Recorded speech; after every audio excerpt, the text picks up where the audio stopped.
Hey, this is one that has been sitting on my to-do list for quite a while.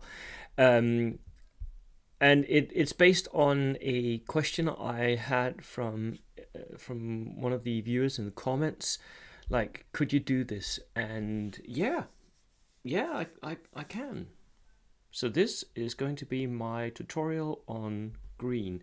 And it started out as a question about could you do a tutorial on green and how that works. And then I figured out that there wasn't much to say about green units. So I really expanded it quite a lot. And I'm expanding it to talking about all of the Cannonfodder units in bold action. So this is a rookie tutorial on greens, shirkers, unarmed infantry in bold action. The disclaimers here. I am not myself a horde player. I don't really play that type of list. Although I've faced many horde players, and typically my lists are very good at killing theirs, so that's always fun. But as such, this is just a reflection of what I see at the highest levels of competitive bold action, not a thing that I run myself. So I may have some like nuances that I may miss here. And this is of course competitive only. I'm not talking about, as per usual, I'm not talking about theme. I'm not talking about any of that. This is bold action tutorials by Bo Mortensen. I talk about competitive bold action. So I'll disregard any of the historicity of these units and why not they were in a battlefield to start with. I'll just talk about them as game pieces. Now, let's start with green. So green is, I've made a copy of the green rule down here. Green units are inexperienced with a morale of 8. The first time the unit suffers a casualty roll a die. On a roll of 1, the unit suffers an additional d6 pin markers and goes down. So on a roll of 1, catastrophically, they are very scared at what's happening to them, which they should be. On a 2, 3, or 4, the unit just fights on. On a 5 or 6, you immediately get upgraded to regular with a morale of 9 for the rest of the battle. No further effect. So basically, your inexperienced dudes, which didn't cost you that much, suddenly becomes regulars. And that is why most people take them, because they're taking a version of the unit that is a little bit cheaper, but where you are likely, or like you can at least get that upgrade to regular. And you're very likely to get it if you synergize with commissars or Kempetai. Like the units that can I think the rule is show your loyalty or something like that, where if you roll, then you get to re-roll and keep the new roll for your green units if you are within 6 inches or something of the Kempetai. Now that is massively beneficial. That upgrade means that the unit becomes more survivable, becomes better at shooting. It's really, really good if you get it. But if you don't, well, and there is a 1 in 6 chance of a catastrophe happening and you getting d6 pins, which is not good. It is not good. So you're saving a couple of points, and that means that you still have a chance for the upgrade. Now, the green tactics that I've seen being used here is, there are 4 of them basically. The first one is that you'll quite often see players who play green units be fairly aggressive with them. Let's say fairly. They'll keep them in cover, maybe hard cover, but they won't go down if something shoots at them because they want that 1 casualty. Because as soon as they get the 1 casualty, they get to roll the dice, right? And they want to see very quickly in the game, they want their units upgraded. So they'll have this come at me bro attitude where basically they're daring you to shoot at their green units. I often fall for this trap. I must admit, I like killing my enemy's units, but maybe it's not always great to kill that 1 unit. It's much better just to pin them, but you can't guarantee the pins, can you? So that will happen, and the player owning the green unit will be quite happy to lose that one guy or two, just in order to get the roll, basically. And what you'll also see is what I call the reroll starfish, which is when the player has several green units and a single Kempetai or Commissar.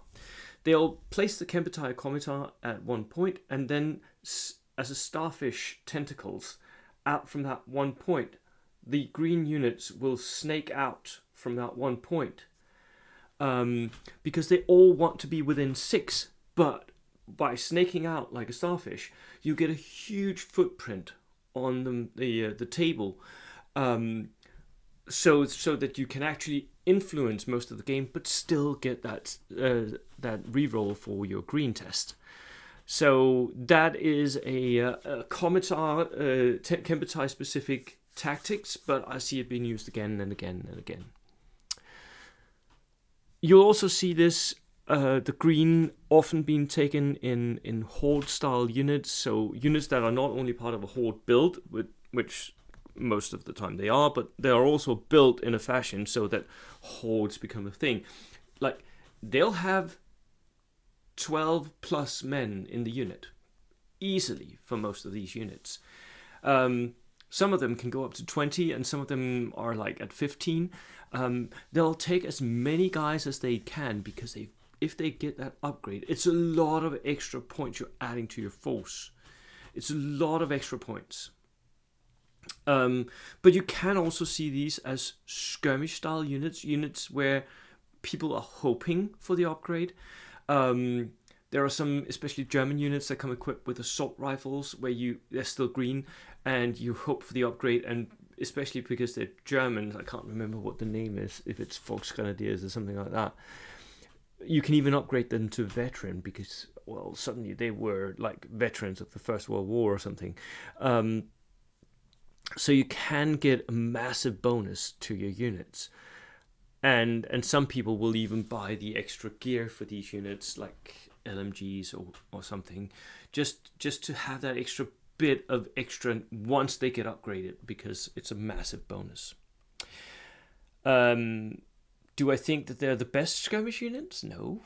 And I mean, you're relying on your dice to get you the upgrade. I would much rather just buy the units regular or veteran to start with.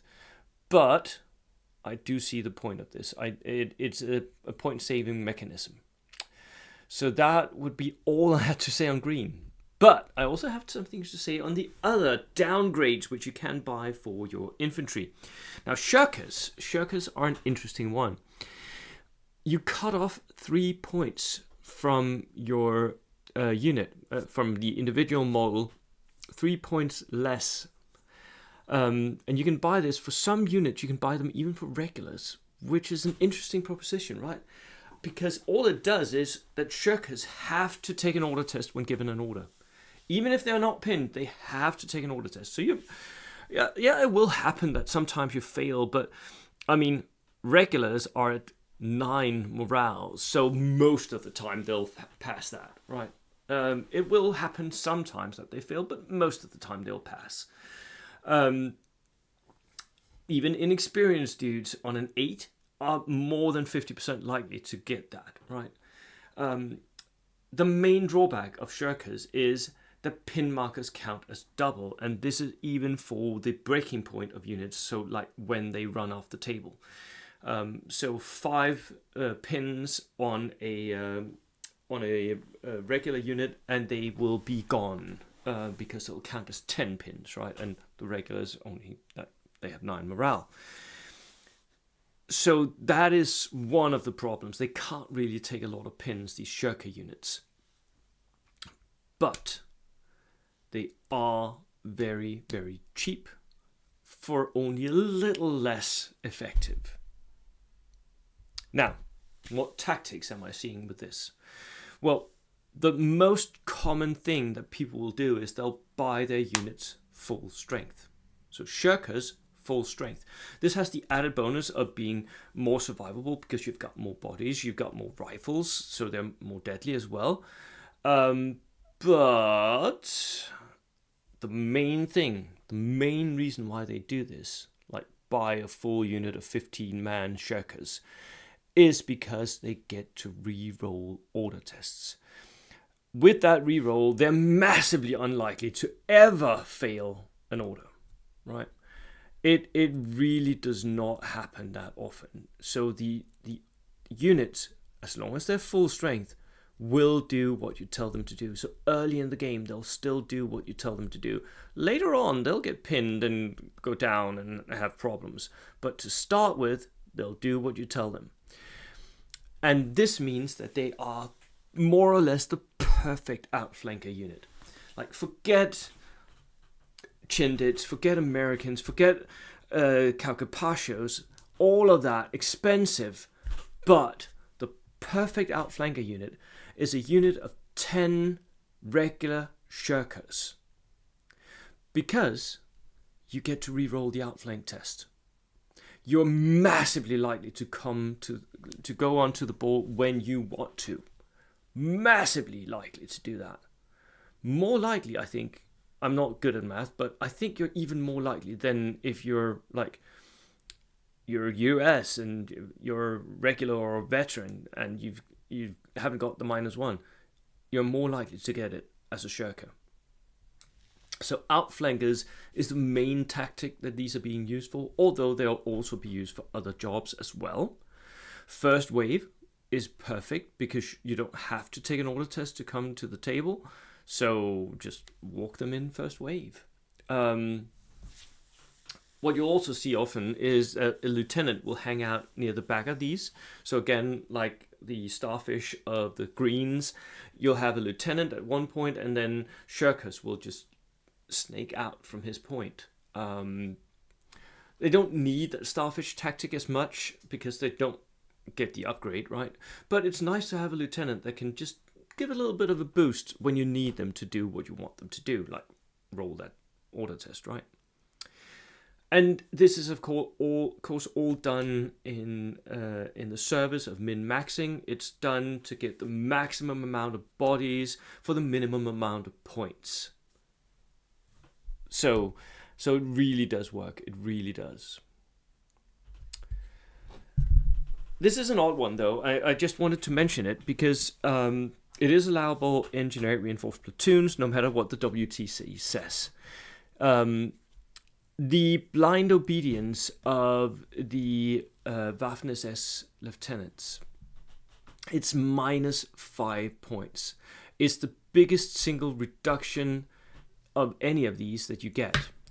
The only trouble is that you don't get to use the Blitzkrieg, and that is very minor. If you're running your lieutenants as attacks, which most competitive players do, like the vast majority of competitive players in international tournaments will run their lieutenants as attacks. You won't see many regular lieutenants at the WTC, I'll tell you that much. I think there was one last time out of all 70 players or something like that. So it really doesn't happen. So the Waffen-SS lieutenant will cut an extra 5 points off the tax that you're paying, which is an extra Faust. It's an extra man in one of your shirker units. I mean, it's that those 5 points min-maxing can be a lot of value to you. So a lieutenant for 30 points inexperienced, yes please. Now there aren't no real tactics to this because it's only for the lieutenant, right? It's only for the lieutenant. Although if you go to some theater units, there is one 12th SS infantry, something like that, where they also have a rule that's similar in some respects, where they die one easier, so inexperienced will die on 2+. And there'll be tactics for that, but I'm covering mostly generic reinforced platoons here. So basically the only tactic here is save the points, because it's all in the service of min-maxing. And you're minimizing the unit here that doesn't do anything for you. Now, the final one that I wanted to talk about was unarmed men. Now, we see these quite a lot. They've cropped up. Like, they started out in the Soviet Strafbat platoons, and then I think the Germans can take a couple of unarmed men as well in some of their platoons, maybe. And now I'm seeing them even in British platoons as well, because the Brits can take some of the Home Guards, something also unarmed. And this is especially true since the not the latest fact, but the fact before, which allowed unarmed men to fight in close combat because they have spades or knives or what have you. But then there was a big controversy that there's like one thing that is the unit entry for Strafbat in the Soviet army book says that unarmed Strafbat cannot fight in close combat. So the FAC is actively arguing against what's in the army book, and it hasn't erased what's in the army book. So army books normally trump facts or something, unless it's an errata, and it's not. So it hasn't been errataed, the Soviet army book. So as per rules as written, possibly not as rules as intended, but as rules per written, Soviet Strafbat cannot fight in close combat, but everyone else's unarmed guys can, which I think is dumb, personally. I really think it's dumb. Either you allow all unarmed models to fight in close combat, or you don't. But that was the can they fight controversy. There was a huge argument about this. People still haven't agreed. And individual tournaments, if you're bringing unarmed Strafbat, Soviet Strafbat, to those tournaments as the TO, are they allowed to fight? In my tournaments, they are allowed to fight, but other TOs may disagree. Why do you take them? Well, they're -3 points. And if you can take that on top of shirkers and all of that, they become so goddamn cheap. And basically, you're getting your models for like 1 or 2, 3 points. You're getting a body on the table. They are just ablative wounds. They're extra wounds in your units. Because you'll have like 5 rifles, and then you'll have 9 unarmed dudes. And all those 9 dudes, unarmed dudes, will have to die before your 5 rifles start not having an effect. So for min-maxing purposes, it's great having all those dudes. It means you have a bigger footprint. It means that you are massively more durable. You can more easily reach out and be on objectives. But of course, your unit is crap to start with. I mean, most of those guys can't shoot, so it isn't really massively dangerous. But if you can fight in close combat, then you're very likely to at least hurt the enemy if they engage you in close combat, which is a nice little bonus to have. The main bonus for me, though, is the extra bodies that you get on the table, which for Horde players is always useful. It's massively useful to have those extra bodies. You'll see some Horde players have 120 bodies on the table easily, which is a real chore to move all those units. It is, but it can happen. Right. Finally, and I've added this because I just want to do a bit of advertising for partisans here at the end. I think we should think of pistols a little bit like these downgrades as well. It costs the same as being unarmed. But you gain Tough Fighter for the pistol.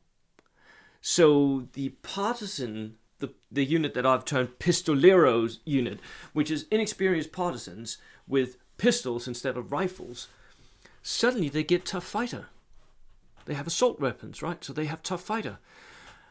And they cost the same as an unarmed model. They're -3 points, which is absolutely a massive bonus compared to the unarmed models. I think the Pistoleros of the partisans are way better than the unarmed models. The only like huge advantage that you get for the unarmed is that you get this.